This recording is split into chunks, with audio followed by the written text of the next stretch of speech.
All right, what's up? Welcome to Marcus's Aura Farm. That's right, I'm Marcus. This is what is the beginning of the Aura Farm. So I should have started this video. I should have started this like 2-3 months ago when I started collecting all my plants and stuff. But you know, we're here now. And we're doing it because it's been quite an emotional journey, and I'm at war with these iguanas right now. So that's the main premise of this video. Is I'm at war with iguanas because they keep eating my plants and in dramatic fashion.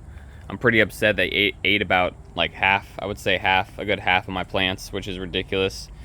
But yeah, this is the beginning of my farm right here, homestead, whatever you want to call it. Got some mango plants, just starting out, trying to grow some stuff, so when I get to, you know, my own house and all that, I can have some stuff ready to go and plant, because we're renting right now. So yeah, I'd say about 3 months ago I started accumulating plants and planting.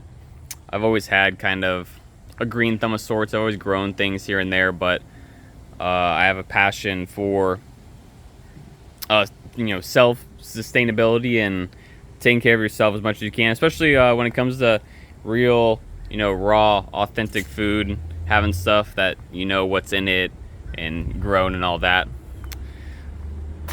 So that's the main reason why we're farming right now. Over here, got some cassava that's done well. This little mesh, the iguanas have gone right through it and eaten stuff before. So here I had another planter. This is where everything started. I had two little planters here, or garden beds. I kept obviously the one right here with the cassava, yucca. It's doing fine because obviously the leaves are poisonous, so the iguanas don't want to eat it. They ate them when they were small, so I put up the mesh, and it helped them get big enough to where I think the iguanas would get sick if they ate it. So they've been leaving this alone because, like I said, they get through this mesh too. That didn't really help.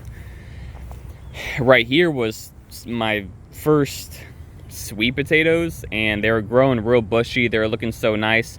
And then I come out here one day and they're all gone, all eaten, destroyed. And so then I was like, all right, round two, I'll try again.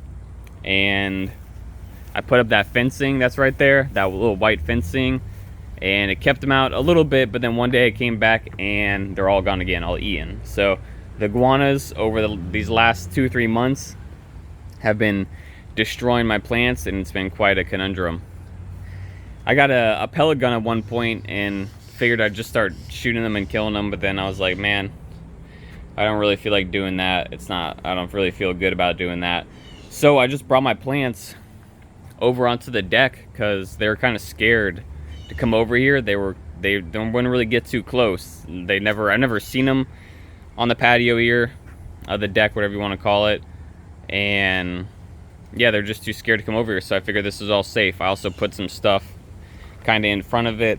I was hoping my little elephants would scare them off. You know, I put some stuff in front of it so they had to go through some barriers. I tried to keep the plants that I thought they would eat more towards the front here. Well, after a while, everything got a little mixed up, but yeah, I was gone for a whole day, and I came back, and so much of my stuff has been eaten. My moringa, I had a bunch of hibiscus growing. These are like a lot of different varieties of hibiscus that were growing, and they've all been eaten up. I got a few plants that aren't doing too well. These ones look a little wilted and dry. I got to repot these. I had a lot of mulberry and elderberry cuttings that were trying to grow, but they haven't been doing too well. I think they're all basically dead at this point. These ones definitely are. I think what happened is I let the soil get too moist, and they just kind of root rotted after a while. This one feels like it has, yeah, it had a little bit of root growing, but then it rotted. All these are rotted, so that's another issue I was struggling with. I think next time I'll put them in sand. I know people get these growing in sand so they don't get all that moisture and rot, because yeah, a lot of these rotted. So definitely been struggling with a lot of little things in the Aura farm so far. Except the mangoes are doing well. It's like a helicopter flying overhead. But yeah, it's my biggest struggle right now is these iguanas eating my plants. I'm really upset. So my plan now is to get all these things off the ground. The camera looks a little laggy. I don't know what that is. My plan is to get everything off the ground and build a table for everything to sit on. So I have all this wood over here. I'm gonna cut those in half, try to make some kind of table that's big enough to hold the plants that the iguanas cannot crawl up.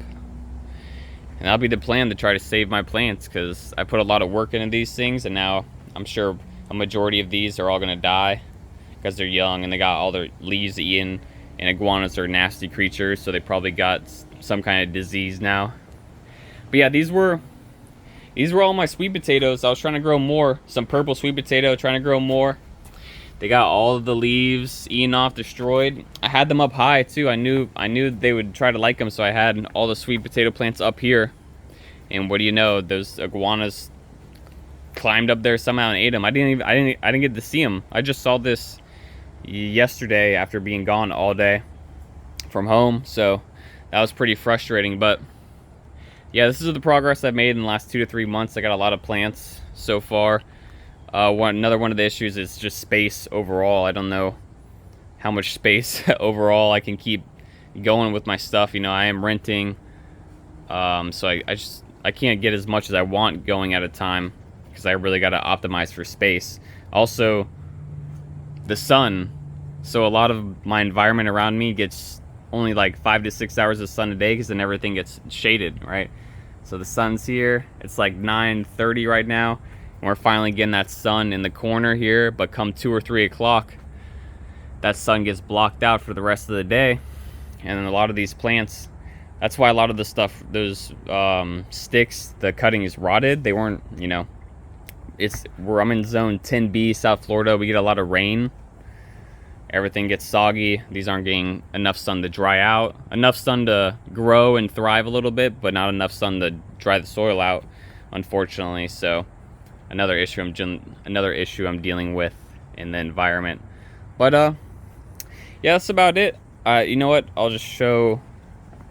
Why not? Because the very first thing I started with, so look, there goes an iguana running over there trying to peep his way into my stuff. This is one of the first things I started with. I think it was the first thing I built, actually. Yeah, first thing I built, this compost bin, of course. First thing I built, get some nice soil going, right? Because that's number one for sustainability, is producing your own soil, so you don't have to keep spending money on that. I definitely got to turn this, and I got to add some more stuff to it. A lot of that's probably fresh dirt by now, because I had it filled up halfway, and it's already all kind of compressed down a lot. So, what are you doing, mister? Huh? What's that, Hercules? What's that, Hercules? Is he a good boy? Huh? So I gotta turn that, add some more junk to it.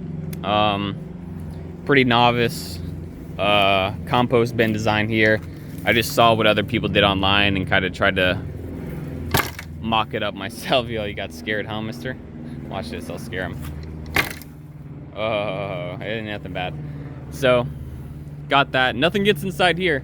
That's for sure. The iguanas can't even get really in here unless they're really, really small, but they don't, even the really, really small ones don't do nothing. But this little 1-inch chicken wire mesh, I should have went ahead and got some more of that for my bin over here, but I could probably take this off now, because nothing's going to eat this cassava, because obviously the plants, I believe they carry cyanide or something like that, so the leaves are poisonous. They don't want none of that. They don't want none of that. Come on, Hercules. Let's go. So yeah, that's the main premise of what's going on in my Aura farm. I'm doing this because I like the idea of being as self-sufficient as I can, growing my own healthy food where I know where it's sourced and there's no additives I don't know about or things that can make me sick. I really like fruit trees. I'm really passionate about growing fruit trees. I think they're awesome. But I got some moringa and some comfrey, some little comfrey growing there, because I know comfrey is good for you, good salve, good a healing material, and moringa, really high in nutrients, stuff like that. We're gonna get some pollinators in here. Let's hope I can revive, what are these called a little bit? I also got this nice plumeria, the salvia. We're gonna revive that, kind of neglecting it a little bit. We're gonna repot those and do things. Got this big plumeria here.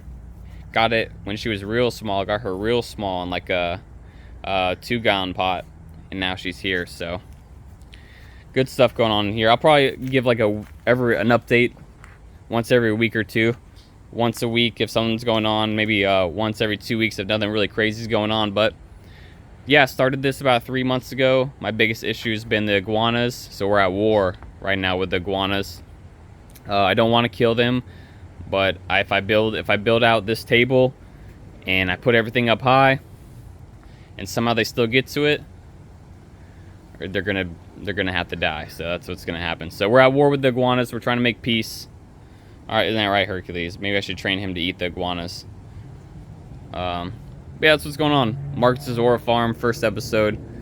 So, you know, subscribe, all that stuff if you want to follow along with the journey. Thank you for anyone who's watching. If you got any tips about how to get rid of iguanas or keep your plants safe, let me know. Peace.